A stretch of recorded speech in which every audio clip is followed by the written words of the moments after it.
Ils sont les oubliés du Ségur de la santé. On va passer dans les services pour aussi mobiliser des collègues du sanitaire, du coup, en tout cas pour leur filer des infos, en leur disant que c'est pas parce qu'eux ils ont cette augmentation qu'ils vont la garder. Ergothérapeutes, aides médico-psychologiques ou éducateurs spécialisés, ces professions paramédicales n'ont pas droit à l'augmentation de salaire de 183 €, contrairement à leurs collègues. En fin de compte, on est dans le même service, dans le même couloir, quasiment des fois dans les mêmes bureaux.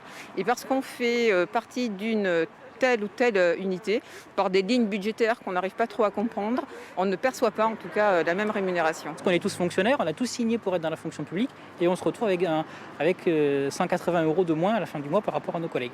C'est pas assez important le médico-social? Mais à croire que c'est pas important. Pourtant, c'est important lorsqu'on nous demande d'aller remplacer dans les services sanitaires, puisqu'on pioche dans les professionnels du médico-social lorsqu'il y a eu le Covid, même pas que, lorsqu'il y a des arrêts maladie, pour aller remplacer les collègues.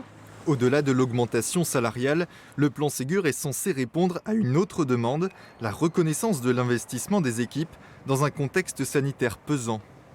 On s'est investi quand même pour la continuité des soins, même si à titre personnel je travaille dans une unité ambulatoire, on ne pouvait pas forcément se déplacer, on a continué depuis nos domiciles, avec nos moyens personnels d'ailleurs, à contacter les patients, à faire du suivi, à alerter, à mettre en place des hospitalisations pour des patients qui pouvaient plus rester tout seuls chez eux. Et la conclusion pourrait être diviser pour mieux régner.